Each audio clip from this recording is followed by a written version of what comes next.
Hello एमडीके experience, आप देख रहे हैं मेरा यूट्यूब चैनल सफीद एजुकेशन। आज की इस वीडियो में हम बात करेंगे क्लास इंटर के ऑर्गेनिक केमिस्ट्री के most important chapter alcohol and phenol को। इस वीडियो में हमने अल्कोहल एंड फिनोल को सिंटेक्स बुक की न्यू एडिशन से लिया है। तो बिना टाइम वेस्ट के शुरू करते हैं आज का वीडियो। अल्कोहल एंड फिनोल को डिस्कस करने से पहले हम बात करेंगे फंक्शनल ग्रुप की। ये फंक्शनल ग्रुप्स क्या होते हैं? फंक्शनल ग्रुप्स एटम्स और कंपाउंड्स होते हैं। हम इसको फंक्शनल ग्रुप्स कहते हैं। लेकिन जो फंक्शनल ग्रुप होते हैं ऑर्गेनिक कंपाउंड्स की स्पेसिफिक प्रॉपर्टीज पर अफेक्ट करते हैं कि एक फंक्शनल ग्रुप का चेंज हो, अगर किसी ऑर्गेनिक कंपाउंड्स का एक फंक्शनल ग्रुप चेंज हो जाएगा तो वो उस ऑर्गेनिक कंपाउंड की पूरी प्रॉपर्टी चेंज हो जाएगी। In functional group take part करते हैं केमिकल रिएक्शन में। ऐसे तो हमारे पास बहुत सारे ऑर्गेनिक कंपाउंड्स होते हैं, लेकिन वो जो कंपाउंड्स हैं ऑर्गेनिक कंपाउंड्स हैं वो ड्यू टू फंक्शनल ग्रुप की वजह से हमें मिले। हमारे पास फंक्शनल ग्रुप के एग्जांपल होते हैं, जिससे कि हम बात करें अल्काइल हैलाइड्स की आर एक्स की, तो ये अल्काइल हैलाइड्स का फंक्शनल ग्रुप होता है। और ओ एच फंक्शनल ग्रुप होता है अल्कोहल एंड फिनोल का।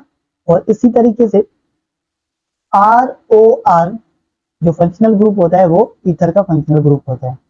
तो देखो, इन फंक्शनल ग्रुप की चेंज होने की वजह से जो ऑर्गेनिक कंपाउंड पर अफेक्ट पड़ता है, दरअसल वो फंक्शनल ग्रुप की वजह से होता है। अब हम बात करते हैं अपने मेन टॉपिक को।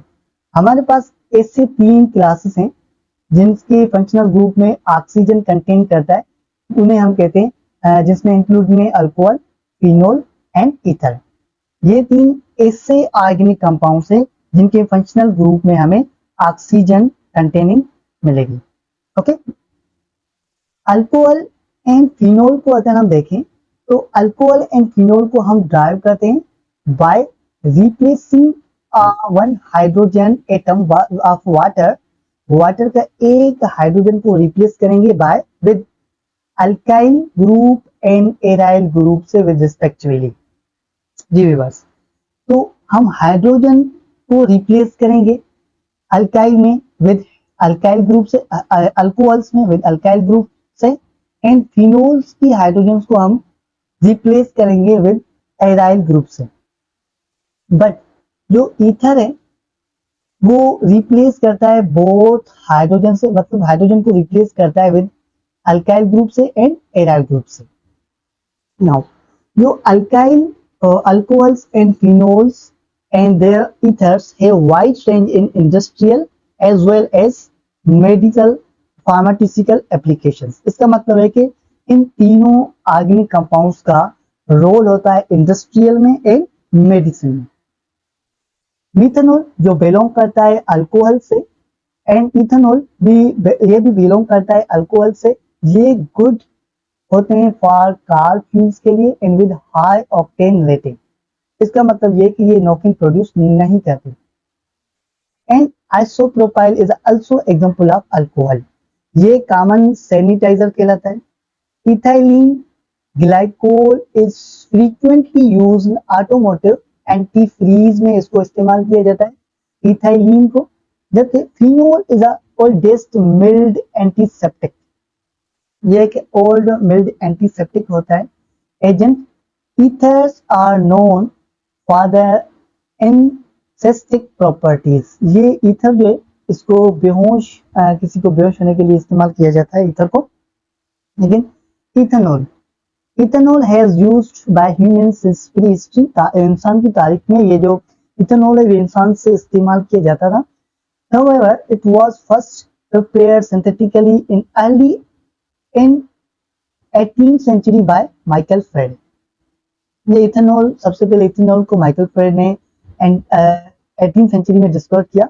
And phenol was isolated from coal tar.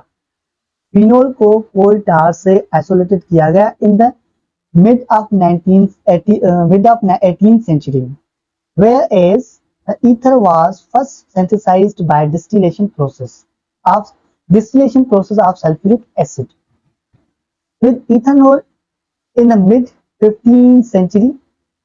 Okay, तो ये हमने, तो व्यूअर्स ये हमने एक कॉमन से जनरल इंट्रोडक्शन देखा अल्कोहल का, फिनोल का एंड ईथर का। नाउ हम बात करते हैं अल्कोहल की।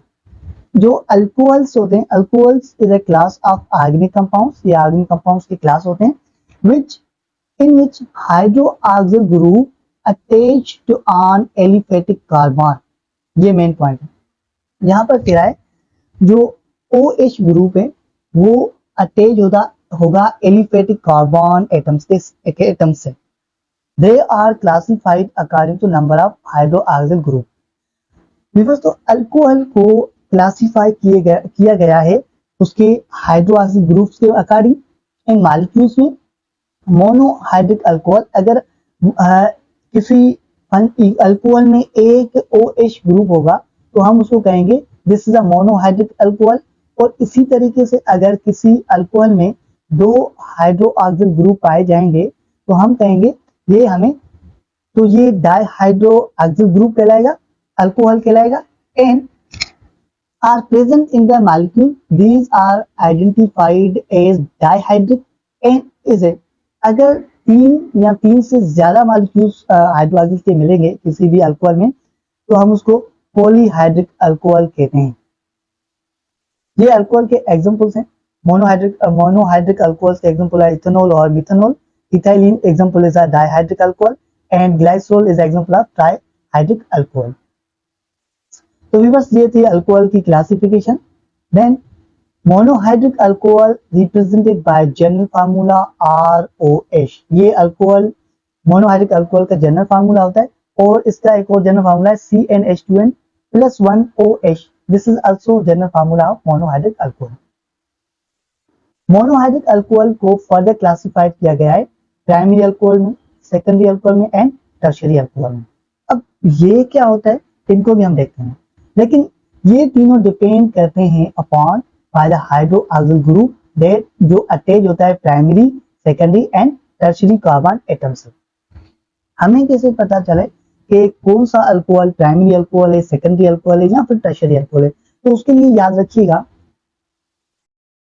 ये तो जनरल मोनोहाइड्रिक अल्कोहल है। अगर प्राइमरी अल्कोहल की बात करें, इथाइल अल्कोहल की बात करें प्राइमरी अल्कोहल, तो देखो अगर कार्बन से डायरेक्ट OH ग्रुप और मिथाइल ग्रुप अटैच हो डायरेक्ट विद कार्बन से तो हम ऐसे अल्कोहल को कहते हैं प्राइमरी अल्कोहल।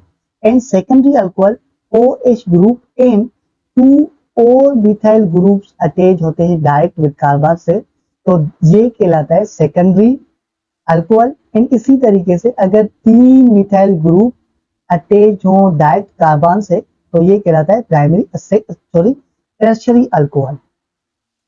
और उसके बाद हम देखते हैं कि अल्कोहल की क्या स्ट्रक्चर होती है। The structure of an alcohol molecule similar होती है ऑफ वाटर मॉलिक्यूल से। देखो शोन इस फिगर, हम इस फिगर पर देखेंगे कि वाटर का फार्मूला होता है H2O। तो ऑक्सीजन 2 हाइड्रोजन से बॉन्ड बना दे तो इस तरीके से, ओके।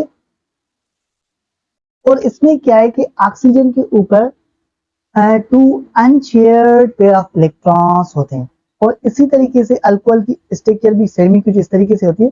यहाँ पर क्या है कि ऑक्सीजन बॉन्ड बनाता है हाइड्रोजन से अल्कोहल में एंड ऑक्सीजन बॉन्ड बनाता है मिथाइल ग्रुप से इन अल्कोहल में।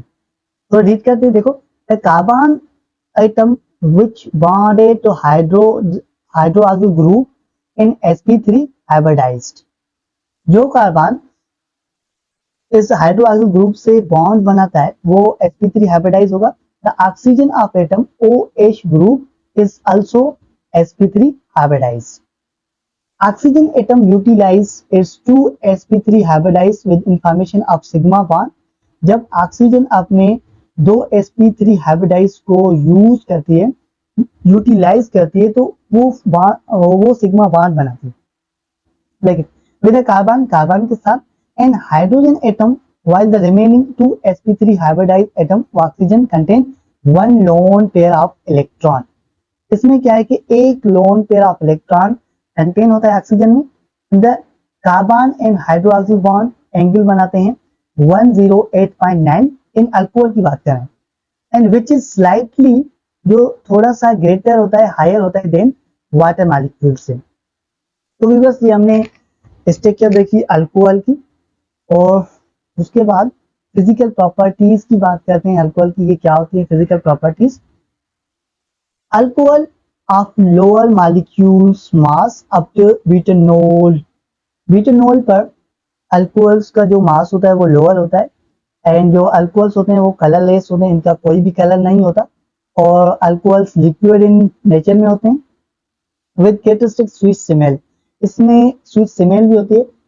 Higher member are waxy salts. जो अल्कोहल्स के ब्यूटेनॉल से ज्यादा हायर मेंबर हैं वो थोड़े से वैक्सी सॉल्ट्स होते हैं, लाइक क्रीम की तरह, एक आइसक्रीम की तरह वो वैक्स सॉलिड्स होते हैं। अल्कोहल की बॉइलिंग पॉइंट बहुत ज्यादा होती है अल्केन से एंड ईथर से as comparable of molecular mass से। Okay, molecular mass, this because of existence of intermolecular hydrogen bonding. Boiling point of alcohol की जो अल्केन एंड ईथर से बहुत ज्यादा है वो हाइड्रोजन बॉन्डिंग की वजह से होती है, और वाटर में भी हाइड्रोजन बॉन्डिंग होता है एंड अल्कोहल में भी हाइड्रोजन बॉन्डिंग होती है। The greater number of carbons, अगर कार्बन्स बहुत ज्यादा होंगे अल्कोहल में, द हायर बॉइलिंग पॉइंट, उसकी जो बॉइलिंग पॉइंट होगी क्या होगी? ज्यादा होगी। The further boiling point of straight chain alcohol is higher than branch chain. ये मेन पॉइंट है। यहाँ पर कह रहा है कि अल्कोहल की जो स्ट्रेट चेन है उसकी बॉइलिंग पॉइंट बहुत हायर होगी as compare to straight chain से। ओके, देन ये बॉइलिंग पॉइंट की अल्कोहल की बॉइलिंग पॉइंट की लिस्ट है। इथेनॉल की बॉइलिंग पॉइंट 78.37 होता है, और प्रोपेनॉल की बॉइलिंग पॉइंट 97.2 होती है। आइसोप्रोपेनॉल की बॉइलिंग पॉइंट होती है 82.6, एंड इसी तरीके से एन ब्यूटेनॉल की बॉइलिंग पॉइंट होती है 117.7, एंड आइसोब्यूटेनॉल की बॉइलिंग पॉइंट होती है 107.89। ओके बस, सॉल्युबिलिटी के अल्कोहल की क्या सॉल्युबिलिटी होती है, सॉल्युबल होता है कि नहीं होता? देखो, अल्कोहल जनरली सॉल्युबल होगा वाटर में। अब क्यों वाटर में सॉल्युबल होता है अल्कोहल? क्योंकि अल्कोहल में हाइड्रोजन बॉन्डिंग मिलता है हमें, इसी वजह से पानी में अल्कोहल डिसॉल्व हो जाएगा इजीली। अगर however solubility decrease with increase the number of alkyl groups. यहां पर कह रहा है कि अगर हम अल्काइल ग्रुप्स को इंक्रीज करवाते हैं तो सॉल्युबिलिटी ऑफ अल्कोहल डिक्रीजेस। ये हमने बात की अल्कोहल की सॉल्युबिलिटी की।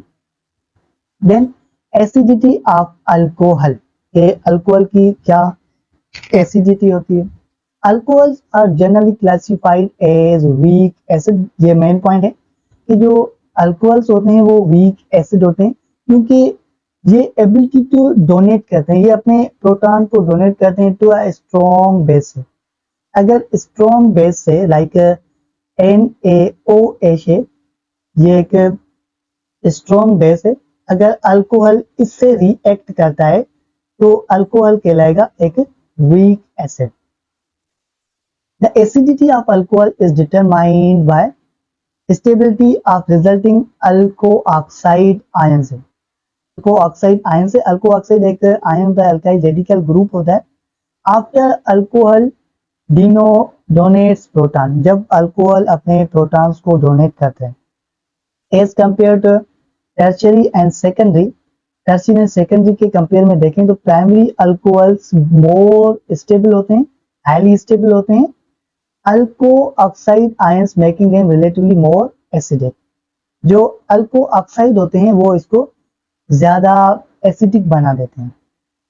ओके, अल्कोहल की पीकेए वैल्यूज को थोड़ा सा देखते हैं कि पीकेए क्या होता है। दरअसल ये जो पीकेए एसिड डिसोसिएशन कांस्टेंट कहलाता है, और इसमें क्या है, इनका एक कांस्टेंट वैल्यू होता है। मिथेनॉल, मिथाइल अल्कोहल का कांस्टेंट वैल्यू है 15.5, एंड इथाइल अल्कोहल का पीकेए वैल्यू है 15.9, एंड सेकेंडरी प्रोपाइल अल्कोहल का पीकेए वैल्यू है 16.3, एंड इसी तरीके से टर्शियरी ब्यूटाइल अल्कोहल का पीकेए वैल्यू होता है 17। Acidic behavior of alcohol can observed by evaluation of hydrogen gas when piece of active metal sodium and potassium input into anhydrous alcohol। तो बस यहाँ पर समझिएगा थोड़ा इसको कि यहाँ पर क्या है कि अगर हम एसिड की बिहेवियर को ऑब्जर्व करें, ऑक्सीजन को एवोल्यूशन करवाएं, बाहर एवोल्व करवाएं, कब वो इवोल्व होगा? जब किसी एक्टिव मेटल को हम एन हाइड्रस अल्कोहल से, इसका मतलब कि विदाउट पानी वाले अल्कोहल से हम किसी एक्टिव मेटल को रिएक्ट करवाते हैं, ट्रीट करवाते हैं, तो उसमें हम sodium ethoxide as a product हासिल करेंगे। ओके, ये हमने देखा एसिडिटी ऑफ अल्कोहल। नाउ हम ये देखेंगे कि अल्कोहल को किस तरीके से प्रिपेयर किया जाता है, द प्रिपरेशन ऑफ अल्कोहल। वैसे तो हमारे पास बहुत सारे मेथड्स हैं, प्रोसेस हैं अल्कोहल को प्रोड्यूस ऑब्टेन करने के, लेकिन कॉमनली हम कुछ यहाँ पर बात करेंगे, जैसे कि है हमारे पास hydration of an alkene. Hydration का मतलब होता है किसी चीज में पानी ऐड करवाएं, लेकिन यहाँ पर हम अल्केन में अगर हम पानी ऐड करवाएं तो हमें अल्कोहल मिलता है। तो देखते हैं इसके मैकेनिज्म को। Alkene when boils with water, अगर हम अल्कीन को पानी के साथ बॉयल करवाते हैं in the presence of concentrated sulphuric acid तो गिव करस्पॉन्डिंग अल्कोहल।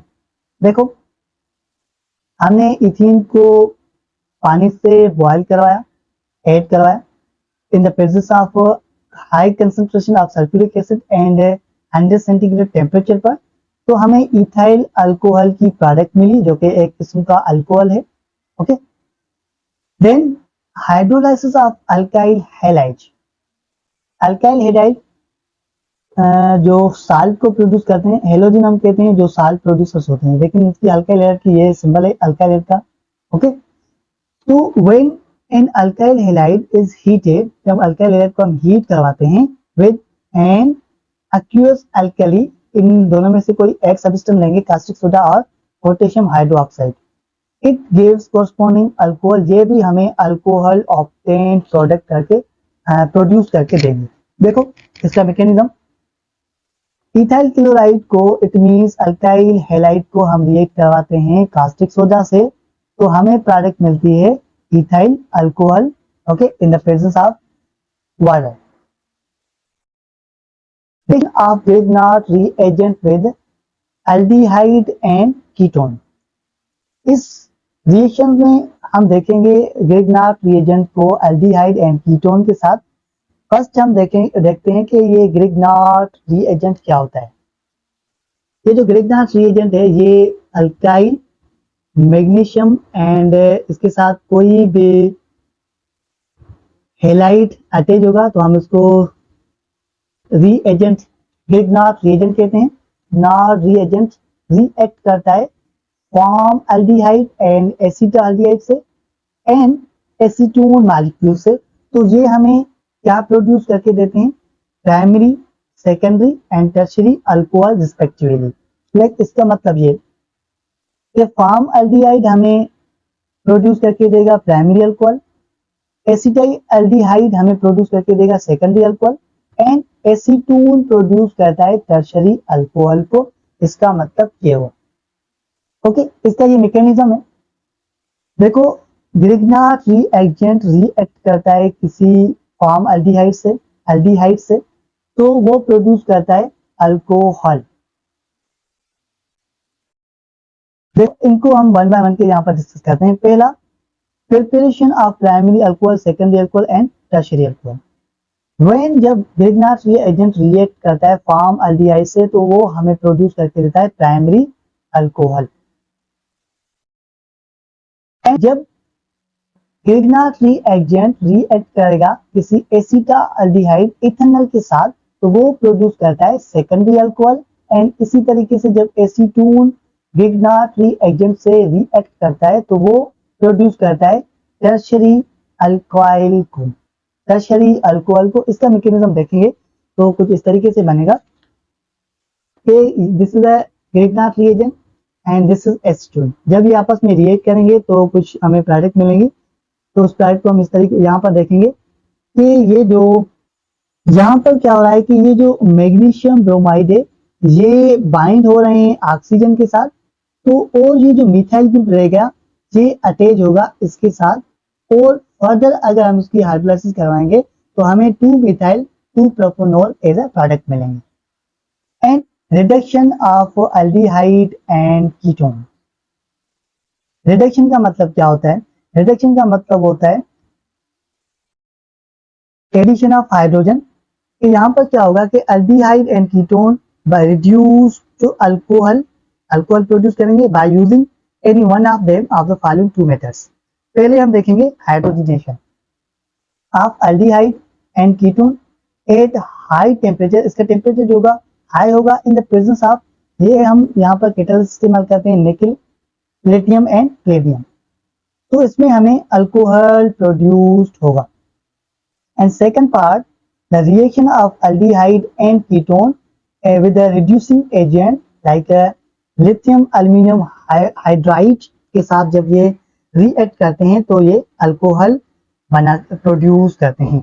लेकिन इनमें एक 2 पॉइंट्स हैं, मेन पॉइंट्स है कि it's important to note that aldehyde on reduction, वो जब एल्डिहाइड रिड्यूस होता है तो वो प्राइमरी अल्कोहल प्रोड्यूस करता है, जब कीटोन रिड्यूस होता है तो वो सेकेंडरी अल्कोहल प्रोड्यूस करता है। ये बहुत इंपॉर्टेंट पॉइंट है एमडीके के हवाले से। And reduction of Grignard reagent with Easter, अगर ग्रिग्नार्ड रिएजेंट ईस्टर के साथ रिड्यूस हो रहा है तो उसमें हमें क्या प्रोडक्ट मिलेगी, उसका मैकेनिज्म याद रखें। जब ग्रिग्नार्ड रिएजेंट मिक्स होता है ईस्टर के साथ तो वो केमिकली क्या हो जाता है, चेंज होता है in carbonyl compound and aldehyde and ketone. देखो ग्रिग्नार्ड रिएजेंट रिएक्ट करता है मिथाइल एसीटोन से तो उसकी प्रोडक्ट बनती है acetone, this is the formula of acetone. और ये ऑक्सीजन और कार्बन हमेशा आपस में डबल बॉन्ड क्रिएट करते हैं। The carbonyl compound this form then reacts with any other molecule of Grignard reagent and finally that gives alcohol। That's हम chapter इस बात को हम इसके मैकेनिज्म को देखेंगे चैप्टर नंबर 18 में। तो हमारे पास एक लास्ट रिएक्शन है reduction of carboxylic acids and ester का। देखो carboxylic acid and ester reduced होते हैं प्राइमरी अल्कोहल में जब हम उसको किसी स्ट्रॉन्ग रिड्यूसिंग एजेंट से रिएक्ट करवाते हैं such as lithium aluminium hydride से, तो हमें प्राइमरी अल्कोहल की प्रोडक्ट मिलती है। इसका मैकेनिज्म कुछ इस तरीके से, तो जब किसी एसिडिक एसिड से ये हाइड्रोजन रिएक्ट करवाता है तो इसका मैकेनिज्म कुछ इस तरीके से बनेगा। यहाँ पर 4 हाइड्रोजन, तो इनमें से एक हाइड्रोजन इस ऑक्सीजन से बाइंड होगी और दूसरी हाइड्रोजन इस कार्बन से बाइंड होती है। यहाँ पर एक हाइड्रोजन रह गई, बाकी जो 2 हाइड्रोजन है वो इस ऑक्सीजन से मिलकर वाटर को प्रोड्यूस करते हैं एज ए माइनर प्रोडक्ट। तो माय डियर व्यूअर्स, तो हमने देखा कि अल्कोहल को किस तरीके से हम ऑब्टेन कर रहे थे। अब हम ये देखेंगे कि अल्कोहल किस तरीके से दूसरे ऑर्गेनिक सब्सटेंस से रिएक्शन परफॉर्म करता है। तो देखो ये ऑर्गेनिक हमारे पास एक अल्कोहल है। अल्कोहल में जो ऑक्सीजन है वो पार्शियली ROH वो मोर इलेक्ट्रोनेगेटिव होता है as compare to carbon and hydrogen से। और इसमें क्या है कि ये 2 ऑक्सीजन बॉन्ड बनाती है कार्बन से एंड हाइड्रोजन दोनों से। तो इसमें क्या होगा, this creates polarity of carbon oxygen and carbon hydrogen bonds. In addition, oxygen has 2 unshared electron pairs which cause it acts as an electron rich center. Oxygen के पास 2 अनशेयर्ड इलेक्ट्रॉन्स होते हैं जो रिच इलेक्ट्रॉन सेंटर कहलाते हैं। Okay, इस oxygen की वजह से इसमें 2 एट्रीब्यूट आ जाते हैं, तो bond breaking of either carbon hydroxyl and bond breaking of carbon oxygen and hydrogen bond. देखो इसमें क्या होता है, जब ऑक्सीजन एंड कार्बन के बीच में बॉन्ड ब्रेक होगा तो OH ग्रुप क्या होगा, रिमूव, हाइड्रोक्सिल ग्रुप रिमूव हो जाता है। लेकिन जब ऑक्सीजन एंड हाइड्रोजन के बीच में बॉन्ड ब्रेक होता है तो जस्ट यहाँ पर हाइड्रोजन रिमूव हो जाएगी। This common reactions of alcohol, इनमें से अल्कोहल में कॉमन रिएक्शंस होते हैं substitution reaction, elimination reaction and oxidation reaction. वैसे तो हेलोजेंस बहुत वैरायटी ऑफ रिएक्शंस को परफॉर्म करता है, जिनमें इंक्लूडिंग होंगे dehydration of reaction, oxidation reaction, reduction, esterification as well as involving halogens and metals. लेकिन during reactions the other reagents of alcohol can experience cleavage of either carbon oxygen bond and carbon hydrogen bond respectively. देखो in during alcohols में ये दो parameters आ जाते हैं, number 1 carbon and hydrogen, carbon and oxygen bond breaking and carbon hydrogen and oxygen bond breaking. देखो इन दोनों में क्या होगा, जब कार्बन एंड ऑक्सीजन का बॉन्ड ब्रेक होता है तो इसका मतलब वो तभी ब्रेक होगा जब इस पर कोई न्यूक्लियोफाइल अटैक करता है, और जब हाइड्रोजन एंड ऑक्सीजन के बीच में बॉन्ड ब्रेक होगा तो इसका मतलब ये कि उस पर इलेक्ट्रोफाइल अटैक कर रहा है, इसका मतलब ये होगा। तो ये दोनों मेन पॉइंट्स हैं। जब किसी अल्कोहल पर न्यूक्लियोफाइल अटैक करता है तो उन दोनों में कार्बन एंड ऑक्सीजन का बॉन्ड ब्रेक होता है। जब अल्कोहल पर इलेक्ट्रोफाइल अटैक करेगा तो उन इलेक्ट्रोफाइल अटैक करने के दौरान हाइड्रोजन एंड ऑक्सीजन का बॉन्ड ब्रेक होता है।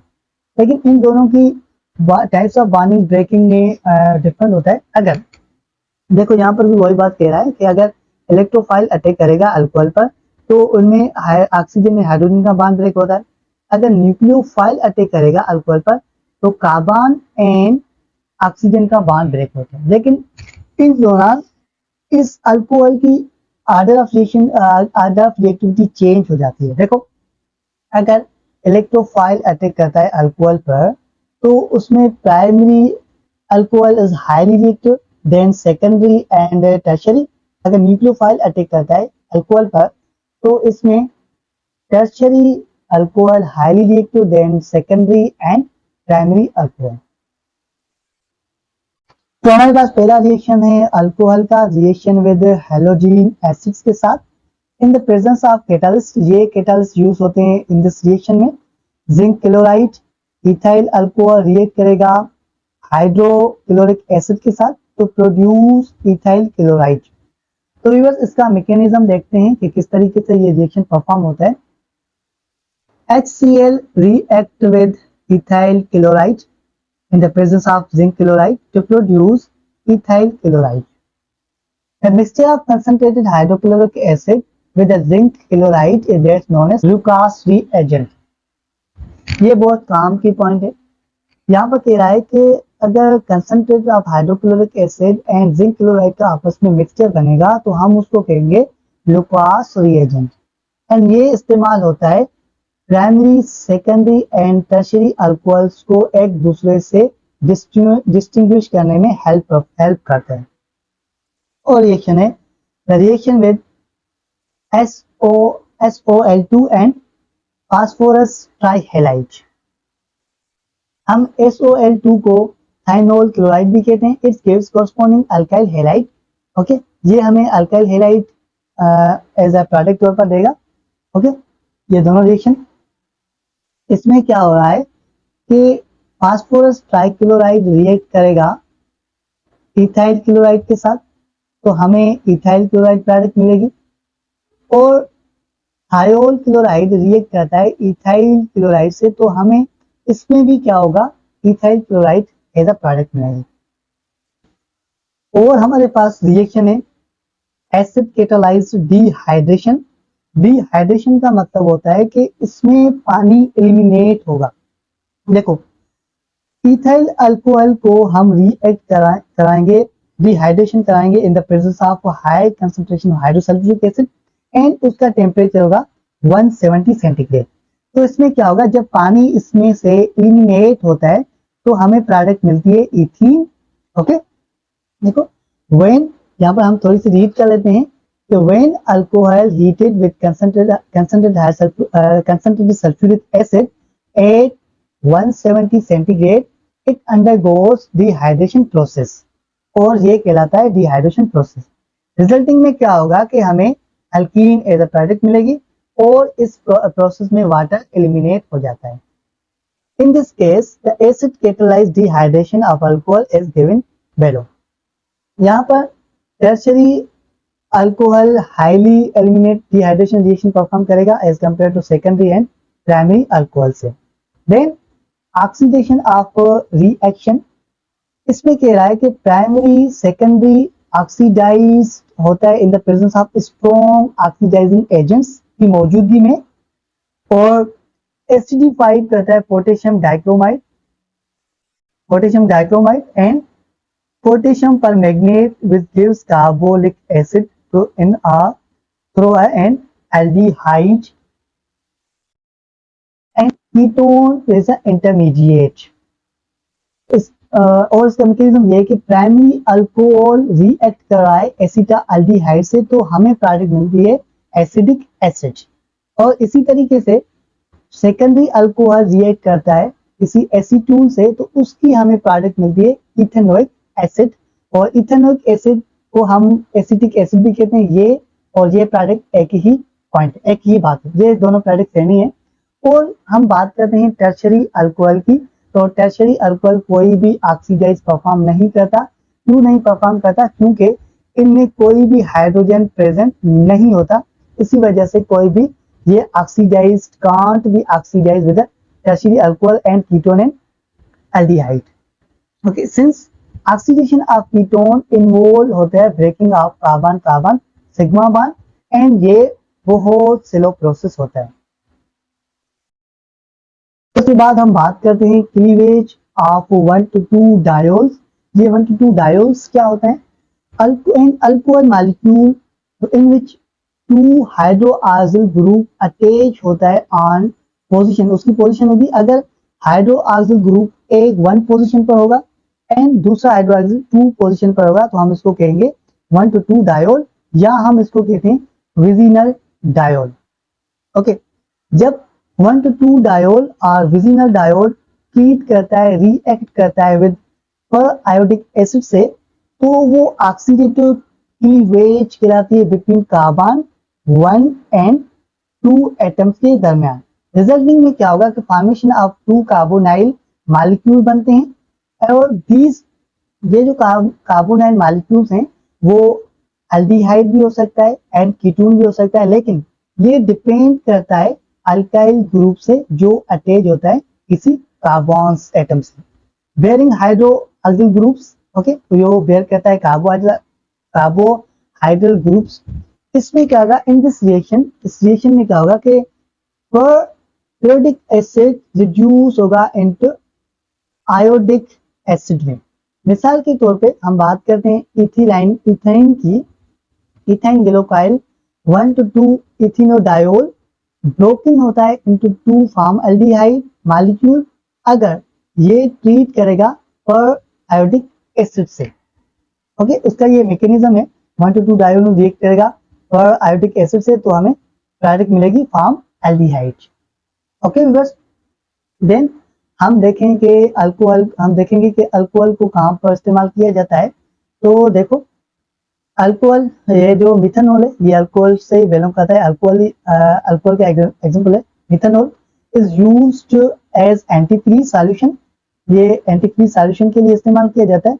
अगर कोई सब्सटेंस है, हम चाहते हैं तो ये फ्रीज ना हो, तो हम इसमें क्या करेंगे, इसमें मिथेनॉल का इस्तेमाल करेंगे और ये फ्रीज नहीं होगा। And also in the preparation of perfumes, dyes and drugs, perfume dyes and drugs को बनाने के लिए अल्कोहल का इस्तेमाल किया जाता है।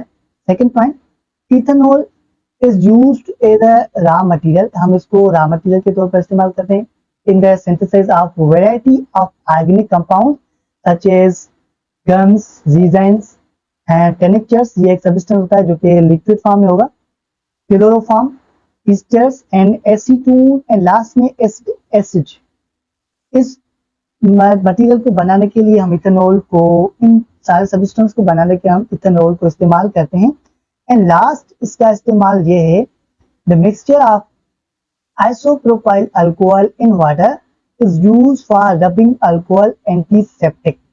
जी बस, तो हम अल्कोहल को एंटीसेप्टिक के तौर पर इस्तेमाल करते हैं। एंटीसेप्टिक एक ऐसा सब्सटेंस जो कि किसी जर्म्स, माइक्रो ऑर्गेनिज्म को किल करने में हेल्प करता हो, उसको हम कहेंगे एंटीसेप्टिक।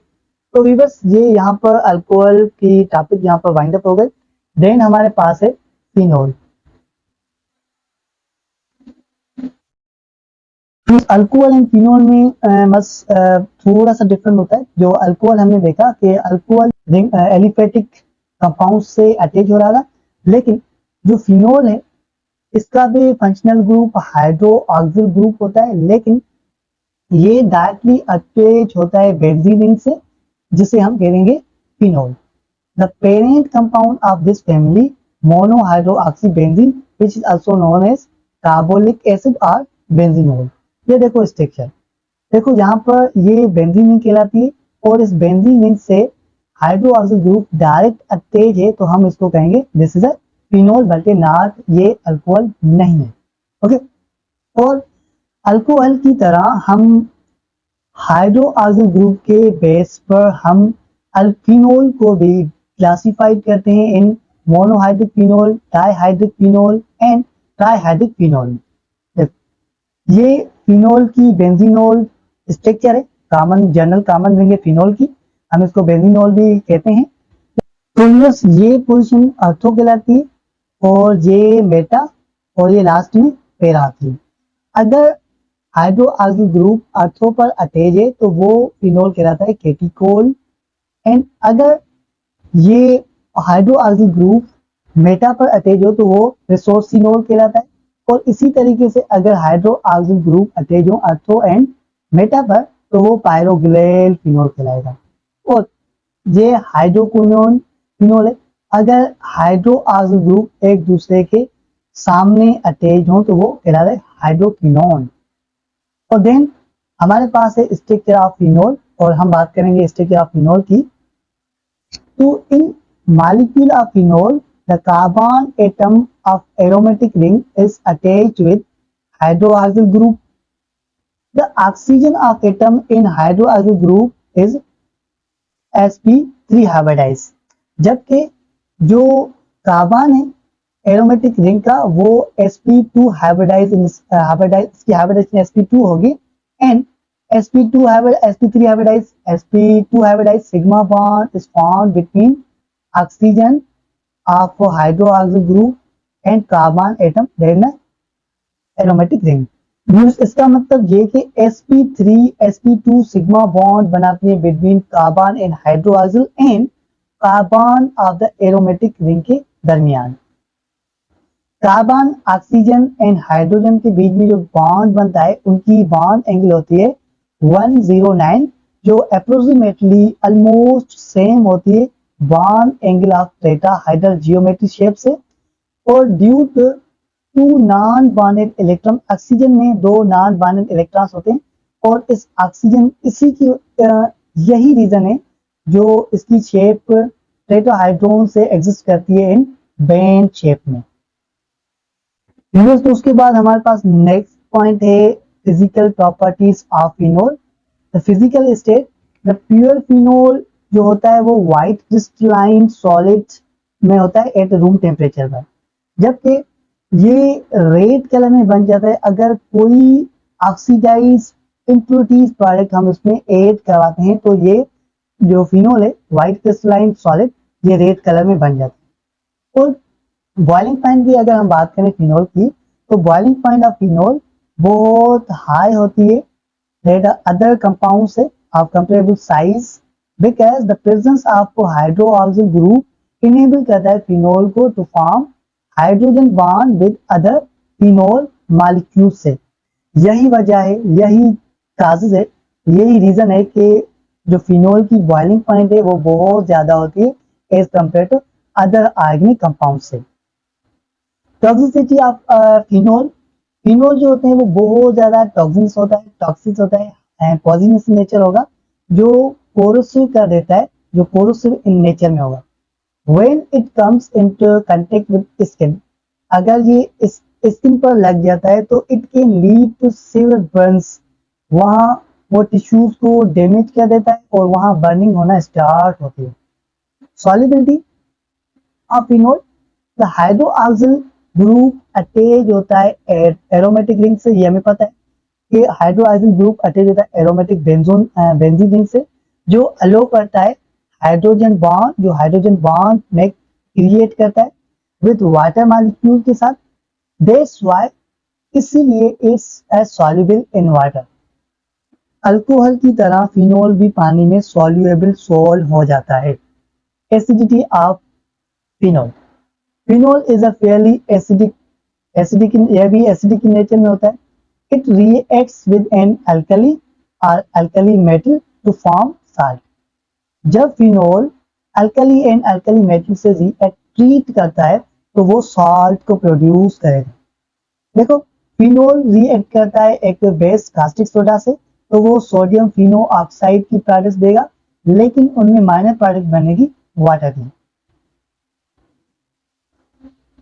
pKa वैल्यू की बात करें अगर फिनोल की, तो अप्रोक्सीमेटली होती है 10, which is for less than carboxylic acid से, जो अप्रोक्सीमेटली 5 गुना कार्बोक्सिलिक एसिड से बहुत कम होती है, but much higher than alcohol, जो अल्कोहल थी तो 18 बहुत ज्यादा होगी इससे। That's why phenol is much weaker. जो एसिड है वो बहुत वीक, जो फिनोल है वो बहुत वीकर एसिड होता है as compare to carboxylic acid से, बट ये जो फिनोल है वो स्ट्रोंगर होगा अल्कोहल से। Okay, phenol is stronger than alcohol. Comparing pheno oxide ion with etho oxide ion, it's noted that the negative charge on oxygen of pheno oxide ion delocalized over the entire ring.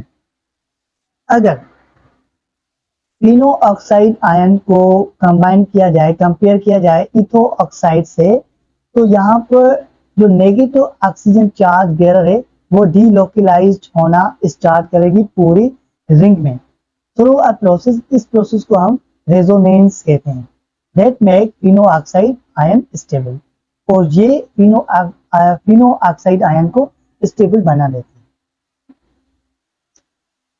हैं। And other hand etho oxide the negative charge is localized on oxygen atom, जबकि वो oxygen atom पे localise कर रहे हैं, तो the absence of aromatic ring result in less stable structure as compare to phenoxide ions. यहाँ पर एक बार मैं फिर से इसको रिवीजन कर देता हूँ कि इथो ऑक्साइड नेगेटिव चार्ज अगर एरोमेटिक रिंग की एब्सेंस में ये ऑक्सीजन से लोकलाइज करेगा तो ये लेस स्टेबल बन जाएगा as compare to phenoxide से। अब हम देखते हैं कि फिनोल को किस तरीके से प्रिपेयर किया जाता है। अल्कोहल की तरह फिनोल के भी बहुत सारे मेथड्स होते हैं इसको प्रिपेयर करने के लिए, लेकिन 2 ऑफ मोस्ट कॉमन मेथड्स होते हैं जो कि हमें यहाँ पर डिस्क्राइब करने हैं। फ्रॉम सोडियम बेंजीन सल्फोनेट्स, इससे हम फिनोल को ऑब्टेन करते हैं। देखो sodium benzene sulphonate when fuse होता है सोडियम हाइड्रो ऑक्साइड से 300 सेंटीग्रेड टू 350 सेंटीग्रेड तक। इस रिएक्शन का मैकेनिज्म देखेंगे कि जब कास्टिक सोडा रिएक्ट करता है इस सोडियम बेंजीन सल्फोनेट के साथ 350 centigrade in the presence of sodium sulphonate की मौजूदगी में, तो वो एडिसिफिकेशन होगा और वो यील्ड प्रोड्यूस करेगा फिनोल को, एंड इसमें साल्ट प्रोड्यूस होगा। यहाँ पर ये जो साल्ट बना ये एज अ माइनर प्रोडक्ट है। और दूसरा फ्रॉम क्लोरोबेंजीन से, यहाँ पर हम इसको डाउस प्रोसेस भी कहते हैं। डाउस प्रोसेस में भी हम फिनोल को ऑब्टेन करते हैं। देखो क्लोरोबेंजीन व्हेन फ्यूज होती है aqueous medium hydroxide caustic soda से, और इसका टेम्परेचर है approximately 53 to 50 centigrade and 150 atmosphere pressure पर। ये हमें बना के देगा sodium phenoxide which then acidified. अगर इसको ज्यादा हम इसको एसिडिफाइड कराएंगे तो ये डाइल्यूट हाइड्रोक्लोरिक एसिड को प्रोड्यूस करेगा एंड उसके बाद ये कन्वर्ट होगा फिनोल में। ओके व्यूअर्स, तो ये हमने यहाँ पर देखें कि फिनोल को किस तरीके से हम ऑब्टेन करते हैं फ्रॉम क्लोरोबेंजीन एंड यहाँ पर डाउस प्रोसेस। एंड व्यूअर्स, हम फिनोल को हाइड्रोलाइसिस ऑफ डायजोनियम साल्ट से भी ऑब्टेन करते हैं। जब क्या होता है, ये जो प्रोसेस है ये लेबोरेटरी में परफॉर्म किया जाता है, the preparation of phenol okay, इसमें फिनोल की प्रिपरेशन होगी। जब बेंजीन डायज़ोनियम क्लोराइड को हीटिंग करवाया जाएगा किसी टेम्परेचर पर विद वाटर के साथ, तो वो चेंज होगा फिनोल में विद रिलीज नाइट्रोजन गैस। ये मेन पॉइंट है कि जब हम वाटर के साथ डायज़ोनियम साल्ट को हीट करवाते हैं, टेम्परेचर पे हीट, किसी टेम्परेचर पर हीट करवाएंगे, तो उसमें नाइट्रोजन लिबरेट होगी एंड हमें प्रोडक्ट मिलेगी प्रोडक्ट मिलेगा फिनोल का। ओके, तो ये डायज़ोनियम सॉल्ट एक ऑर्गेनिक कंपाउंड्स की क्लास होती है जिसमें हमें फंक्शनल ग्रुप मिलता है Na2Cl नाइट्रोजन क्लोराइड, जो अटैच होता है with alkyl and aryl of carbon chain से। ठीक है व्यूअर्स, तो ये हमने देख लिए कि अल्कोहल फिनोल को किस तरीके से हम प्रिपेयर करते हैं बाय डिफरेंट कंपाउंड से। लेकिन अब हम ये देखेंगे कि फिनोल की रिएक्टिविटी क्या होती है, कि किस तरीके से फिनोल डिफरेंट कंपाउंड से रिएक्टिविटी परफॉर्म करता है। तो व्यूअर्स देखो, हमें पता है कि जो फिनोल है, फिनोल के पास OH ग्रुप अटैच्ड है विद एरोमेटिक रिंग से। ठीक है, ये कुछ स्ट्रक्चर है अल्कोहल की। This is a structure of alcohol. So we have two part of phenol here. This is a structure of phenol. So the aromatic part of phenol is similar to benzene. यहाँ पर कह रहा है कि ये जो aromatic part है phenol का, ये बेंजीन की स्ट्रक्चर से सिमिलर स्ट्रक्चर होता है, which favors the electrophilic substitution reaction. और इसकी वजह से phenol electro substitution reactions perform करता है। और हमें यह भी पता है कि हाइड्रोक्सिल ग्रुप अटैच होता है विद एरोमेटिक रिंग और एरोमेटिक रिंग। ओके, ये कहां पर, ये कहलाता है अर्थो para directing and ring activators. अब पहले हमने बात की अर्थो पैरा एंड मेटा पोजिशन की। ये पोजिशन जो है वो अर्थो है एंड ये पैरा, ये मेटा है और ये पैरा पोजिशन है। ठीक है, and in the presence of Orion's incoming electrophile towards ortho and para position with a faster speed। यहाँ पर कह रहा है कि अगर जो electrophile substitution reaction, electrophile coming होगा, आएगा रिएक्शन के लिए, वो वेरी हाई स्पीड से बेंड हो जाएगा ऑर्थो एंड पैरा पोजिशन पर। Okay, and reaction of phenol. तो ये हमने देखे कि रिएक्टिविटी ऑफ फिनोल किस तरीके से रिएक्शन परफॉर्म कर रहे थे। लेकिन reaction of phenol, the phenol typically undergoes two types of reactions. Viewers, तो हमें फिनोल दो टाइप्स के रिएक्शंस देता है due to hydroxyl and benzene ring की वजह से। हमें पता है those involving the hydroxyl group and those aromatic ring की वजह से। In the first type, the reaction hydroxyl group take partially broken to form substance। जब हाइड्रोक्सिल ग्रुप ब्रेक होता है तो वो कुछ सब्सटेंस बनाता है, सच है जैसे कि साल्ट एंड ईस्टरलाइट, जो तकरीबन मोस्टली सेम होते हैं अल्कोहल की स्ट्रक्चर से। सेकंड में यहाँ पर कह रहा है कि जो बेंजीन रिंग है, aromatic ring, phenol undergoes electro substitution reaction. ये हमने पहले भी देखा कि एरोमेटिक रिंग की वजह से जो फिनोल है वो इलेक्ट्रोफिलिक सब्स्टिट्यूशन रिएक्शंस परफॉर्म करता है। तो देखते हैं इलेक्ट्रोफिलिक सब्स्टिट्यूशन रिएक्शंस को। यहाँ पर these reactions occurs due to the aromatic part of molecule।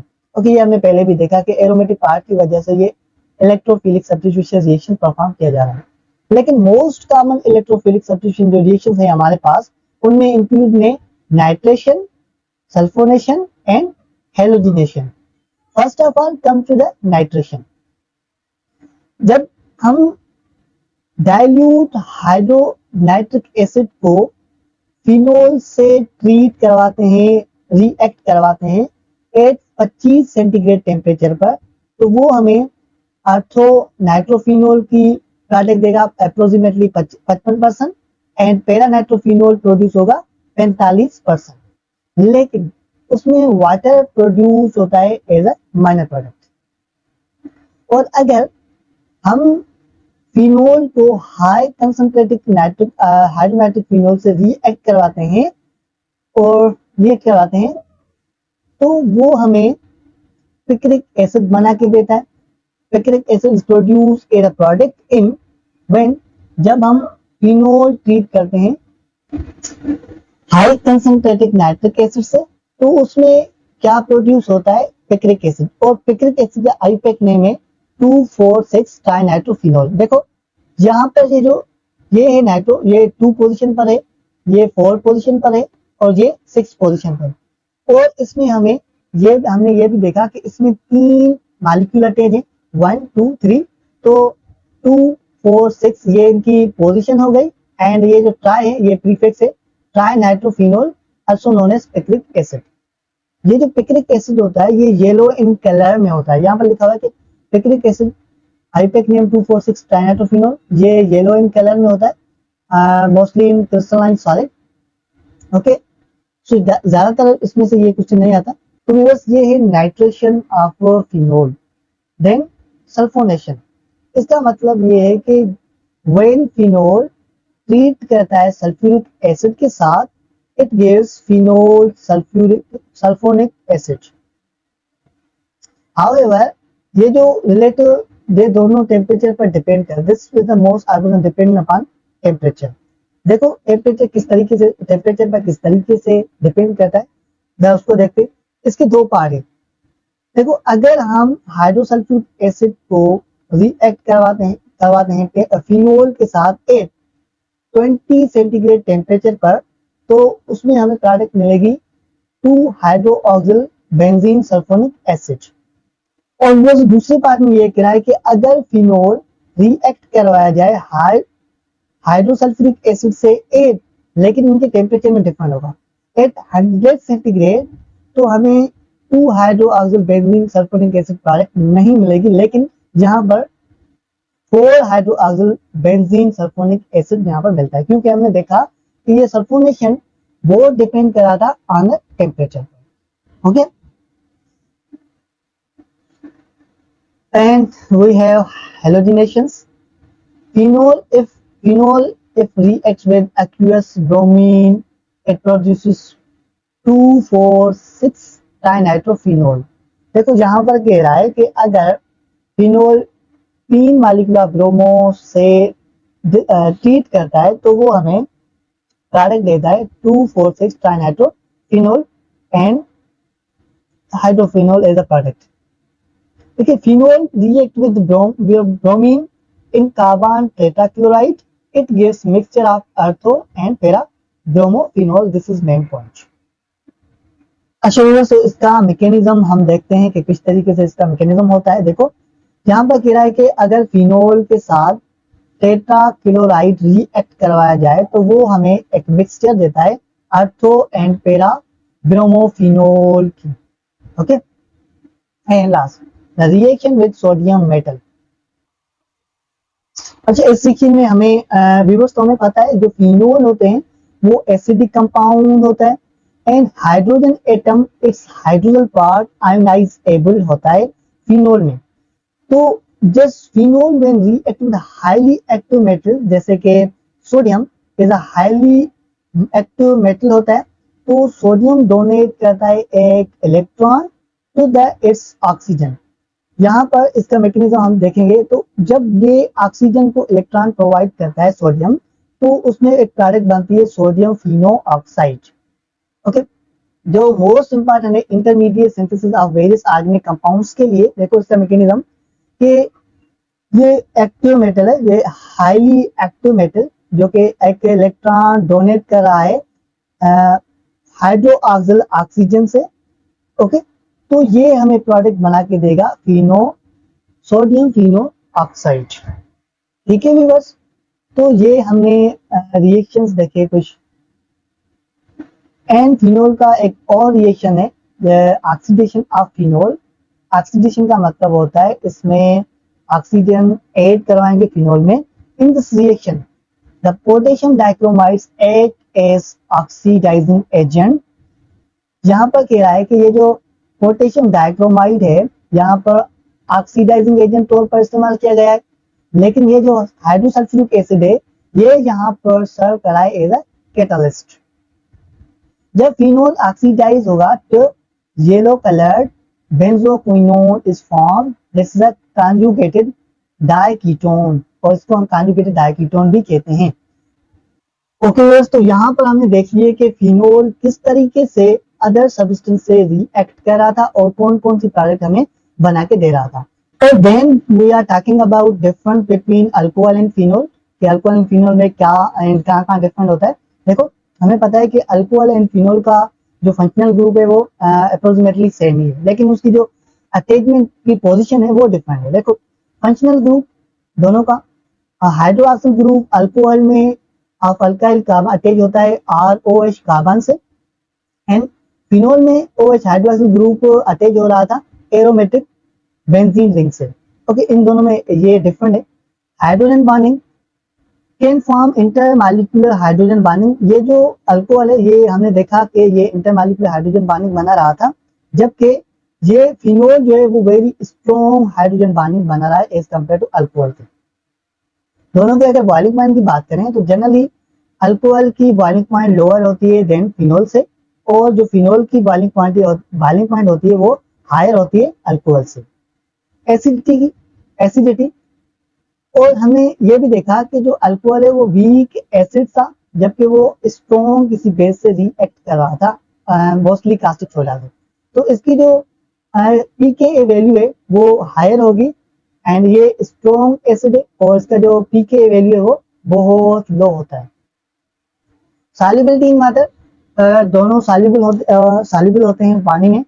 जो अल्कोहल है वो रेडियली सॉल्युबल होता है पानी में, क्योंकि इसमें hydrogen bonding intermolecular hydrogen bonding थी, एंड ये जो फिनोल है वो लोअर सॉल्युबिलिटी इन पानी में होता है, okay, due to the stronger hydrogen bonding की वजह से। Aromatic properties, lack of aromatic properties, alcohol में कोई भी एरोमेटिक प्रॉपर्टीज नहीं मिलती, क्योंकि ये जो अल्कोहल है वो एलिफेटिक ऑर्गेनिक कंपाउंड्स हैं, जबकि फिनोल में हमें एरोमेटिक बेंजीन एरोमेटिक प्रॉपर्टीज मिल रही है, क्योंकि ये जो इसका जो फंक्शनल ग्रुप है वो एरोमेटिक रिंग से अटैच होता है, इसलिए फिनोल में ये प्रॉपर्टीज पाई जाती है। तो बस ये है थोड़ा सा अल्कोहल एंड फिनोल में डिफरेंस जो कि हमने यहाँ पर। तो बढ़ते हैं अपने फिनोल के यूजेस देखेंगे कि क्या फिनोल के इस्तेमाल होते हैं। जो फिनोल होता है इसको यूज किया जाता है एंटीसेप्टिक एंड डिसइंफेक्टेंट में। ये जो एंटीसेप्टिक एंड डिसइंफेक्टेंट है ये केमिकल प्रोसेस होते हैं जो किल करते हैं किसी माइक्रो ऑर्गेनिजम्स को, like bacteria, virus and fungi. लेकिन ये दोनों केमिकल प्रोसेस हैं, लेकिन इनकी जो एप्लीकेशन है एक दूसरे से डिफरेंट होती है। ये जो एंटीसेप्टिक है मोस्टली इनका इस्तेमाल होता है ऑन ह्यूमन स्किन पर to kill microorganisms, where जबकि डिसइंफेक्टेंट्स इस्तेमाल किया जाता है किसी नॉन मटेरियल पर, like furnitures, floors, walls, hospitals, clinics, बहुत सारे इसके और भी हैं जहाँ पर इसको इस्तेमाल करके माइक्रो ऑर्गेनिजम्स को किल किया जाता है।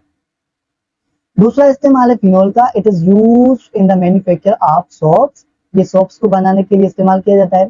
Plastics, ointments and लॉजेंजेस and gargles, बहुत सारे और भी मटेरियल होते हैं जिनको फिनोल को इस्तेमाल किया जाता है इन सब्सटेंस को बनाने के लिए। It's used in preparation of picric acid. हमने देखा कि जब रिएक्शन कर रहा था फिनोल हाई नाइट्रोसल्फ्यूरिक एसिड के साथ, तो हमें वो पिक्रिक एसिड बना के दे रहा था। एंड पेंट पेट्रीन भी प्रोडक्ट है, इसमें भी फिनोल से हम ये भी प्रोडक्ट बनाते हैं। और फिनोल को यूज किया जाता है एज इन प्रिजर्वेटिव में भी।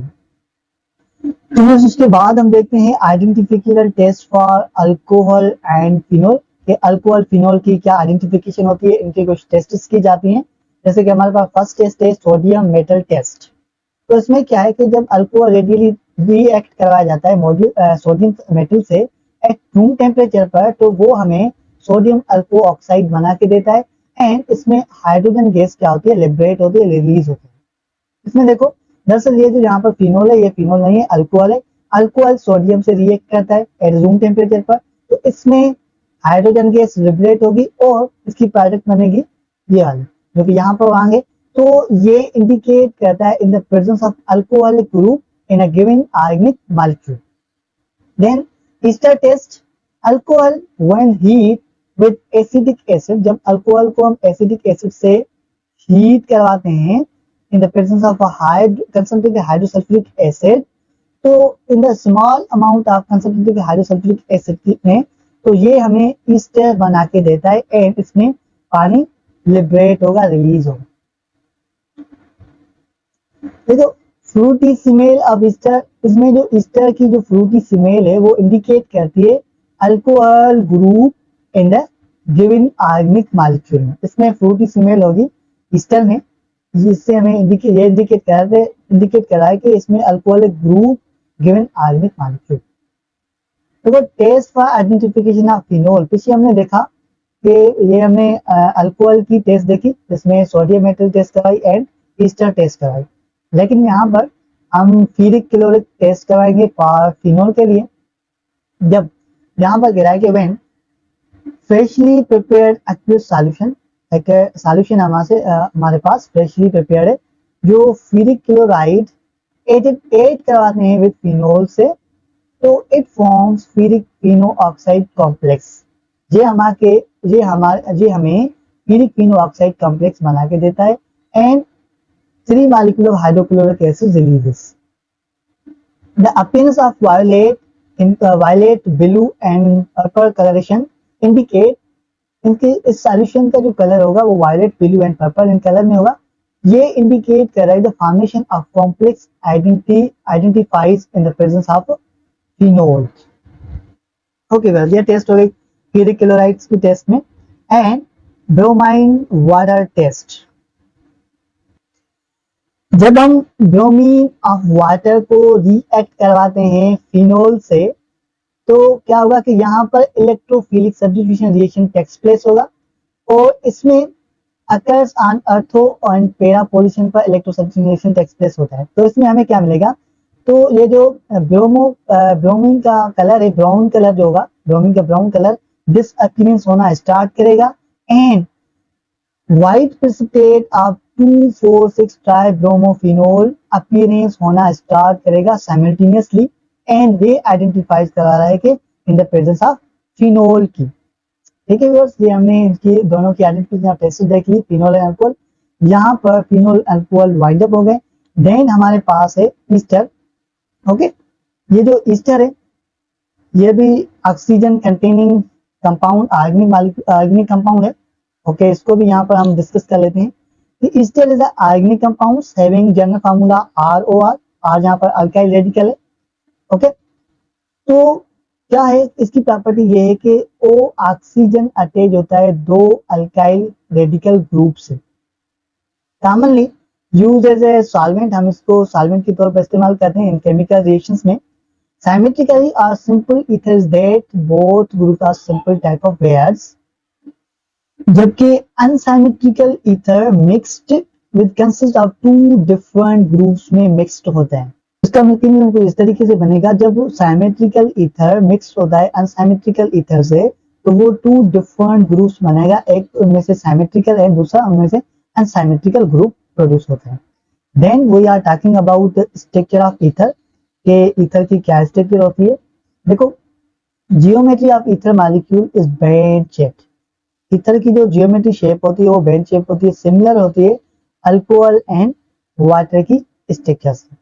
ईथर के कार्बन, ऑक्सीजन एंड कार्बन के बीच में जो एंगल बनती है अप्रोक्सीमेट 110.5, जबकि ये लार्जर है पानी एंड अल्कोहल की एंगल से। पानी की एंगल 104.5 बन रही थी एंड अल्कोहल की एंगल बन रही थी 108.5।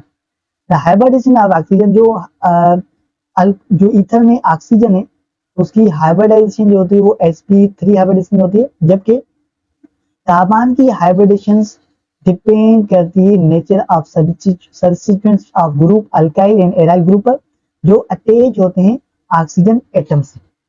ठीक है, तो ये पानी की स्ट्रक्चर है, ये अल्कोहल की स्ट्रक्चर है, लास्ट में ईथर की अल्कोहल है। अप्रोक्सीमेटली सिमिलर स्ट्रक्चर है, लेकिन इनकी बॉन्ड, इनकी जो एंगल है, बॉन्ड एंगल है वो डिफरेंट है एक दूसरे से। लेकिन ईथर ग्रेटर होता है बॉन्ड एंगल में ये इन दोनों से क्यों ग्रेटर होता है? क्योंकि greater internal repulsions of hydrocarbons far than external repulsions of lone pair of oxygen on oxygen. और हमें व्यूअर्स पता है कि ऑक्सीजन के पास एक लोन पेयर होता है। लोन पेयर की वजह से इसमें जो इंटरनल रिपॉल्यूशन होगी हाइड्रोकार्बन्स के बीच में वो बहुत ज्यादा होता है, इसलिए इनके बीच में जो बॉन्ड एंगल है वो ग्रेटर बनती है as compare to alcohol and water से। तो व्यूअर्स अब हम देखेंगे कि किस तरीके से ईथर को प्रिपेयर किया जाता है एंड प्रिपरेशन ऑफ ईथर। तो हमारे पास ईथर को प्रिपरेशन करने के लिए दो प्रोसेस होते हैं। एक प्रोसेस है डिहाइड्रेशन ऑफ अल्कोहल एंड दूसरा भी हम इसी वीडियो में डिस्कस करेंगे, लेकिन फर्स्ट ऑफ ऑल हम बात करते हैं डिहाइड्रेशन ऑफ अल्कोहल की। तो excess of alcohol when heated with concentrated hydrosulphuric acid at 140 centigrade temperature पर, तो उसमें क्या होगा कि इंटरमॉलिक्यूलर डिहाइड्रेशन अकर्स होगी। डिहाइड्रेशन का मतलब होगा इसमें इसका पानी अल्कोहल का पानी लॉस होगा, रिलीज होगा। देखो इसका मैकेनिज्म, इथाइल अल्कोहल रिएक्ट कर रहा है इथाइल अल्कोहल से in the presence of high concentrated hydrosulphuric acid. इसका टेम्परेचर 140 सेंटीग्रेड है। तो इसमें जो पानी है वो हाइड्रेटेड हो जाएगा, मतलब कि रिलीज हो जाएगा, एंड जो रह जाएगी वो डाई इथाइल ईथर रह जाएगा एज अ प्रोडक्ट। और ये ईस्टर का मेंबर है, फर्स्ट मेंबर है। ओके, इसी तरीके से हम ईथर को प्रिपेयर करते हैं फ्रॉम डिहाइड्रेशन ऑफ अल्कोहल से। देन हम सिंथेसाइज से भी अल्कोहल ईथर को प्रिपेयर करते हैं। इसमें देखते हैं कि ये वेल नोन मेथड होता है ईथर को प्रिपेयर करने का। इन दिस मेथड इस मेथड में क्या होता है कि अल्को ऑक्साइड आयन एक्ट करता है as a nucleophile and reacts with alkyl halide. Okay viewers, तो यहाँ पर कह रहा है कि अल्काइल हैलाइड से एक्ट करता है टू प्रोड्यूस ईथर। इसका मैकेनिज्म देखो कि sodium ethoxide treat with ethyl chloride. Okay, तो ये प्रोड्यूस करते हैं डाई इथाइल ईथर जो कि ईथर का मेंबर है। Alkoxide is obtained by treating an alcohol with sodium metal. और हमने पीछे देखा कि अल्को ऑक्साइड को हम ऑब्टेन कर रहे थे जब अल्कोहल ट्रीट कर रहा था सोडियम मेटल से। ओके, ये उसका रिएक्शन है। देन हम बात करेंगे प्रॉपर्टीज ऑफ ईथर की, क्या प्रॉपर्टीज होती है ईथर की। Di ethyl di methyl ether and ethyl methyl ether जो है वो गैसेस इन फॉर्म में होते हैं। और however other higher members easily ether family exist in volatile liquid in nature. तो इसको समझे जरा कि जो और हायर मेंबर्स होते हैं ईथर के वो वोलेटाइल लिक्विड होते हैं। वोलेटाइल लिक्विड का मतलब ये है कि उनका जो वेपर प्रेशर है वो बहुत ज्यादा होता है, वेरी हाई होता है एट रूम टेम्परेचर पर। तो ये हवा में वो जल्द रैपिडली एवापोरेट हो जाते हैं, इसलिए हम इसको वोलेटाइल लिक्विड स्टेट कहेंगे। सेकंड पॉइंट, कि boiling point of ether is lower होती है as compare to alcohol. Okay, as compare to alcohol due to the absence of intermolecular bond, hydrogen bond. हाँ, और व्यूअर्स तो ईथर में कोई भी हाइड्रोजन बॉन्ड नहीं होता, इसलिए इनकी जो बॉइलिंग पॉइंट होती है वो बहुत कम होती है एज कंपेयर टू अल्कोहल से। Third point, ether are moderately soluble in water. जी, तो जो ईथर है वो पानी में सॉल्युबल हो जाता है, लेकिन मॉडरेटली होता है in the presence of oxygen. Due to the oxygen की वजह से ये पानी में सॉल्युबल होता है। नेक्स्ट, ऑक्सीजन इसको क्या कर देती है, इसको पोलर मॉलिक्यूल बना देती है। जबकि however the solubility decrease with the increased number of carbons, alkyl group or aryl groups। कह रहा है कि अगर किसी कार्बन मेंबर्स की एल्काइल ग्रुप्स को इंक्रीज करवाते हैं तो ईथर की सॉल्युबिलिटी क्या होती है, डिक्रीज होती है। तो ये हैं ईथर के कुछ मेन यूजेस जो कि हमने यहाँ पर देखी है। देन हम ये देखेंगे कि ईथर किस तरीके से दूसरे सब्सटेंस से रिएक्ट करता है, उसकी केमिकल रिएक्टिविटी क्या होती है। जो ईथर होते हैं वो लेस रिएक्टिव होते हैं एज कंपेयर टू दूसरे फंक्शनल ग्रुप के कंपेयर में। क्यों ये लेस होते हैं? क्योंकि इनका जो कार्बन एंड ऑक्सीजन का बॉन्ड होता है वो स्टेबल इन स्टेट में होता है, इसलिए ये बहुत कम रिएक्टिविटी को परफॉर्म करता है टुवर्ड्स न्यूक्लियोफाइल एंड इलेक्ट्रोफाइल। लेकिन इस प्रॉपर्टी लो रिएक्टिविटी की वजह से ईथर को यूज किया जाता है as a solvent and anaesthetics property, anaesthetics के लिए। इसका मतलब कि ईथर जो है वो लो रिएक्टिव होगा एज कम्पेयर टू दूसरे। Since oxygen atoms ether possesses lone pair, जो ईथर के ऑक्सीजन है, जो ईथर के पास ऑक्सीजन है उनके पास एक लोन पेयर ऑफ इलेक्ट्रॉन होता है। दे जो इलेक्ट्रॉन है वो सर्व करता है वीक बेस की तरह and has then react with strong acid to form oxonium salt. ये बहुत काम की पॉइंट है। एक बार फिर से मैं इसको रिपीट कर देता हूँ कि जो ईथर के पास ऑक्सीजन है उसको लोन पेयर ऑफ इलेक्ट्रॉन होता है। जो लोन पेयर इलेक्ट्रॉन है ऑक्सीजन का वो सर्व करता है एज ए वीक बेस और वो रिएक्ट करता है एक स्ट्रॉन्ग एसिड से एंड उसके नतीजे में वो प्रोड्यूस करता है ऑक्सोनियम साल्ट को। तो ये ऑक्सोनियम साल्ट की स्ट्रक्चर है। Okay, this is oxonium. जो ऑक्सोनियम साल्ट है अब ईथर का वो स्टेबल होता है अगर ऑक्सोनियम साल्ट रिएक्ट करता है किसी कंसंट्रेटेड एसिड से but on dilute water.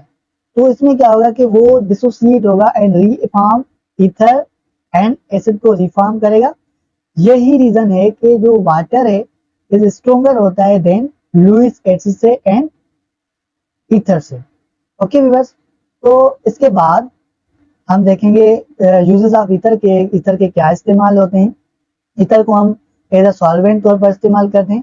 The manufacturing of waxes, हम ईथर से वैक्सेस बनाते हैं, गम्स बनाते हैं, रीजेंस बनाते हैं एंड इवन ऑयल्स भी ईथर से बनाया जाता है। और दूसरा इसका इस्तेमाल ये कि डाई इथाइल ईथर यूज किया जाता है एज अ सॉल्वेंट। इसको भी हम एज अ सॉल्वेंट इस्तेमाल करते हैं इन वर्टस रिएक्शन में। ये क्या होता है ये लास्ट में हम इसके बारे में डिस्कस करते हैं। लेकिन and in the preparation of Grignard reagent, जी व्यूअर्स, तो डाई इथाइल ईथर को ग्रिग्नार्ड रिएजेंट्स के प्रिपरेशन के लिए भी इस्तेमाल किया जाता है एंड इसको वर्टस रिएक्शन में एज अ सॉल्वेंट तौर पर इस्तेमाल किया जाता है। वर्टस रिएक्शन दरअसल जब भी लफ्ज आए तो आप समझ आए तो ये सोडियम को इंडिकेट कर रहा है और इसको हम कहेंगे वर्टस रिएक्शन। जब भी सोडियम इससे रिएक्ट करता है तो this is known as Wurtz reaction. ठीक है व्यूअर्स, तो यहाँ पर हमारा लेक्चर यहाँ पर वाइंड अप हो गया। तो मिलते हैं अगले वीडियो में, तब तक के लिए मुझे इजाजत दें और आप अपना ख्याल रखें। Thank you very much.